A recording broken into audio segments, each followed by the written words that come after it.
I know I'm comfortable wearing just about anything on camera, but I don't know. It feels kind of weird, but also kind of liberating to just simply wear, shorts and a t-shirt today. I totally don't have any laundry to do today. Yeah, today's gonna be laundry day. It's fine though. I need to do laundry. Laundry's good. Happy Friday, everyone. So let's get to my low and high act of kindness. Let's see. What's my low? I guess.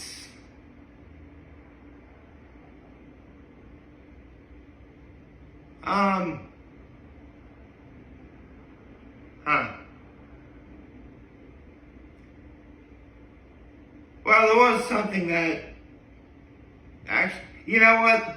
Here's the thing. I did have a different plan for what my short last night was going to be. But, honestly, I have an idea for a new series of shorts I want to try and do. But, it turns out they take a lot more work, as well as a lot more corrective spelling to make sure I do correctly. So, basically, I just planned poorly. I can admit that. But, I'll share more on that at a later time. Let's see. My highs include... Actually, no, I gotta say this. Because, yes, yesterday's Hot Ones episode was great. But, Sugar Conroy just recently came back to doing recording Twilight. If you don't know, Sugar Conroy had to stop recording Twilight Princess for a while because he had a really bad tooth problem. Well, the way he described it is he had a cavity forming inside of a tooth, and his dentist didn't notice it until later, so he had to have major dental surgery for it. He's fine now, obviously, but yeah, he's going back doing Twilight Princess, and he's in one of the coolest parts of the in the game where if you never know Legend of Zelda, obviously there's dungeons or temples or whatever. Get this.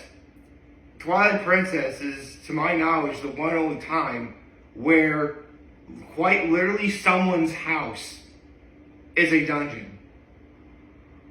And that's where he's at right now in the game. It's actually really cool.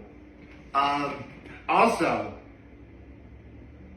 and I always wondered this too, because in this particular dungeon, right, the gimmick is, remember I mentioned this is someone's house, quite literally, I'm not going to give away too much, it's a husband and wife live there, and the husband is trying to make a soup, which, believe it or not, is a legit recipe you can look up. Seriously, you can actually look up what this soup is and make it yourself if you want to. So that's actually really, I always wondered, it was, because, I'm actually kind of surprised Babish, because I watched Binging with Babish, or the Babish Culinary Universe, excuse me. I'm surprised they haven't done this soup yet. Although then again, I did look up, then Sugar Conroy showed the recipe for this particular soup.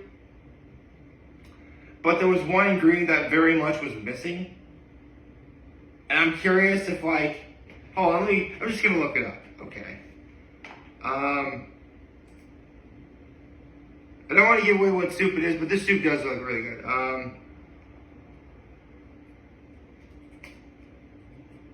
Legends of Zelda.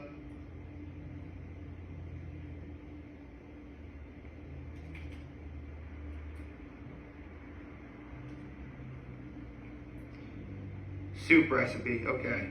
Here's soup recipe.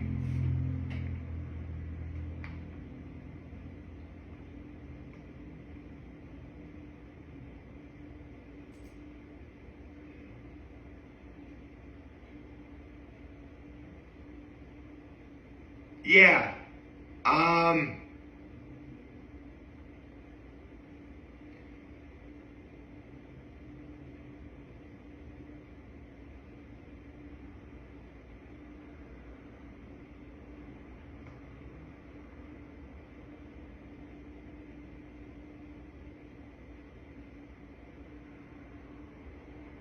yeah, there's actually an ingredient missing from it. I mean, this soup on its own looks really good, but it's clearly missing an ingredient. If you've ever seen, yeah, it's literally showing a picture of the soup from the game, and they're showing the ingredient in here, but they're not showing anywhere else.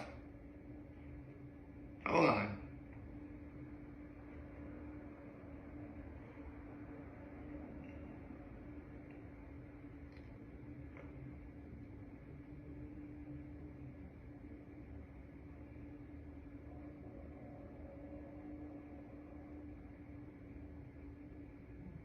Okay. Nintendo removed. Okay, well, basically, the soup requires that you have fish or fish heads in it, but Nintendo left out the fish. So for the most part, this soup is a vegetarian dish, which is kind of cool. I'll post it on my Facebook to see what it is. Okay. So anyway. Right, I gotta talk about hot ones. Right, yesterday's episode. Oh, right, I forgot to do my act of kindness. My act of kindness was I held the door for some people yesterday when shopping. I also gave something to someone yesterday because they asked for something. I happened to be there, so I just reached and gave it to them. So that's it. So yesterday's episode of Hot Ones. Let's begin. So. It was Nicole Scherzinger off of her Tony Award-winning performance of Sunset Boulevard, which, I mean, yeah. Nicole Scherzinger is a woman of many, many, many talents. And she's currently on a show on Netflix called Building the Band, which I had no idea the show existed, but I'm interested in watching it. Basically, if you don't know what Building the Band is, it's basically a way of getting like random people with like different talents, music talents that is, and they form a band out of it and see how it sounds. Which that actually brings up commentary in regards to the first question Sean asked, because, 20 plus years ago, we didn't have stuff like this. I mean, today you have stuff like The Voice or America's Got Talent, in which, like, otherwise random people have a voice and a platform to be able to display their talent. But 20 years ago, they didn't have anything like that. If anything, Building the Band kind of sounds like it's a combination of like The Voice and I guess maybe The Masked Singer. I don't know. They talked about how Nicole Scherzinger's character in Sunset Boulevard was like a part of her and like unlocking the depth within to be able to perform. She talked about the highest note that actually one of the funniest parts of the episode was Nicole Scherzinger is like, Sean, The Dolls was 20 years ago. Talking about the fact she was in Pussycat. But yeah, Nicole Scherzinger, I mean, if you don't know she was in the Pussycat Dolls, that was like 20 years ago. I was 15 at the time, and look, I'll level with you. I barely remember anything about the Pussycat Dolls. But, I mean, I guess I'll give it more of a listen now. I mean, I'm trying to think of what songs back in the day really defined that youth of my time. There was definitely some Alanis Morissette, some definitely Avril Lavigne. Simple Plan was there.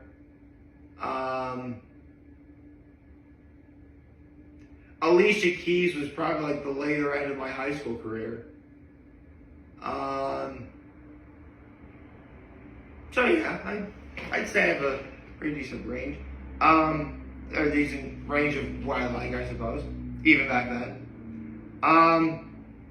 Anyway, she talked about the highest note that she ever hit, which, unfortunately, my music terminology isn't it's better than what you would expect, but it could still be, better than what it is. And she talked about the highest note that she ever hit was a high E6, which, and you know what? I love that Nicole Scherzinger was able to point this out for herself. But she identifies as essentially a soprano 1, which, considering that the note is a high E6, yeah, you need to be bare minimum a soprano 1 to be able to hit that note. Like, for reference, you know the saying, it's not over till the fat lady sings? It's referring to the fact that the fat lady is, in fact, a soprano 1. Because she's obviously it refers to the fact that the show is quite literally over when you hear her sing. But but the woman singing is definitely a soprano 1. So, yeah, to give you some, reference right there. Let's see. It was the Phantom of the Opera, she hit that note.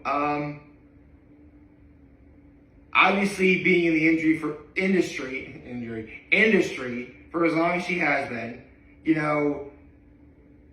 she definitely knows how to be vulnerable in her performances, but she also, at this point, knows how to be an authority that deals out, people who are harsh. Harsh truths, essentially. Like, it used to be, for her, it's not no, it's just not right now. Where now she's jaded and listen, I got love with you. You're not good. Which, yeah, that'll happen after 20 years being in the industry. The most memorable technical malfunction she had while performing was, it was in one of the shows for Sunset Boulevard, they couldn't get the sound. So she had to essentially do all of her singing through a bullhorn and use the bullhorn as a microphone. That's actually really funny. I like that.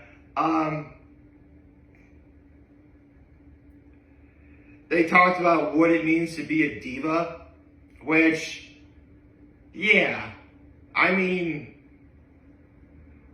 unfortunately, diva kind of has like a negative connotation to it, because you hear diva and you mostly hear about famous people that are, pushy, self-obsessed, materialistic.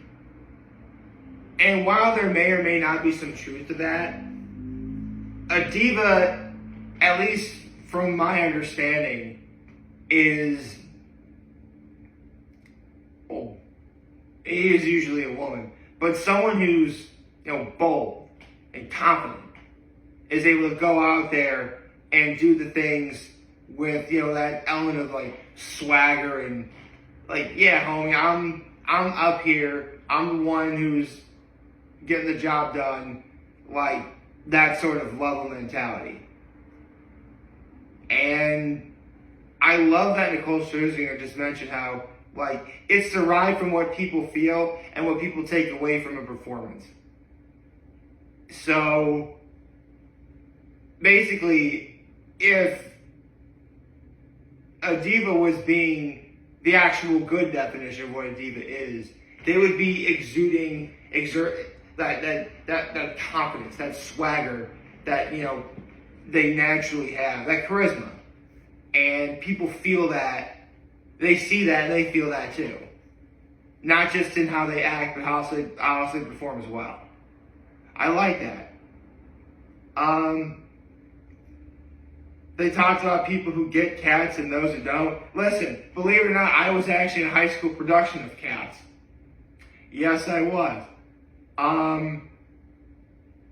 Here's the thing. I literally performed in Cats. I could barely tell you what it's about. Honestly, there is an overarching theme where that one cat's like, Mary, like that cat like wants to have a second life or something like that. But for the most part, everything that happens in the show is pretty anecdotal, I guess. Or what's the word?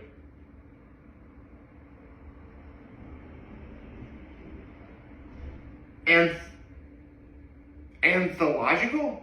Is anthological a word? Like anthology, but anthological? I don't know. Anyway, that's how it feels. That's how cats always felt to me.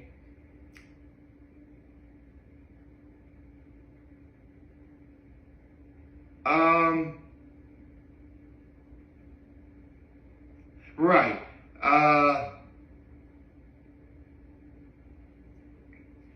They talked about, they get to the bomb, and they talked about a traditional Hawaiian lunch plate, which consists of like Kahlua pig, cabbage, lala with the leaf, lomi, pie served with a little bit of shrimp or salmon, poke, kukui nuts with a little bit of rice. That actually sounds really good.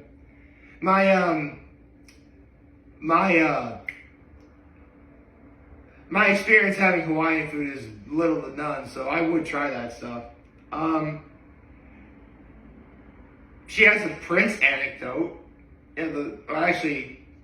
Prince was her friend, mentor, and she said brother, but I think brother is more like respect terms. He had a show in Vegas, and her and her girlfriends are like out by the pool at this one hotel, and then she hears a psst. That was gone. There you get a psst. Basically, Prince was hiding in the bushes to get her attention. However, at some point, Prince came to see her performing in Cats, and told her like she's an analog singer, not a digital singer. You need a stage big enough for your voice because it's too big for what it's doing now, and you need to do music big enough for that voice. Which, I mean, listen, to get advice from somebody like Prince about how to sing, that's huge. I mean,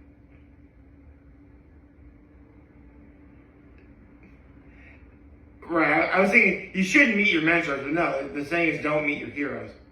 But if I had an opportunity to meet Prince and Prince gave me advice, or anyone I looked up to gave me advice, I would listen. And to end the episode, and I had no idea Nicole Scherzinger could do this, she did a Britney Spears impression. That is the first time I've ever seen anyone do a Britney Spears impression. And not since Marcella Arguello, the comedian, did Beyonce. Which reminds me, Marcella Arguello, she does a mean Beyonce. Oh my God. Like, that's probably the greatest, like, musical celebrity impression I've ever heard. But this one, this one gives Marcella Arguello's impression of Beyonce a run for its money. Because it really did feel like Britney Spears was on the show. Well, I can say on the show because I wanted the show. Sean was going to say, as if Britney Spears was in the room. Yeah. This was a great episode. So to Nicole Scherzinger, congratulations on all of your success, winning your Tony and doing Sunset Boulevard. Once again, Hot Ones knocked it right out of the park. I actually had to do 2 Hot Ones episodes this week. Maria Sharapova and now Nicole Scherzinger. Cool. And Hot Ones made me work this week. I hope you liked this video. If you don't subscribe to the YouTube channel, follow me on social media. As always, I'm going home this video for all of you guys watching Joe Van I hope you have a wonderful, wonderful, wonderful Friday. I forgot to say happy Friday, didn't I? Happy Friday, folks. And remember, if you guys want to talk, I'm always over here to let me know. Always back. Take care and make good choices. 607 all day, baby.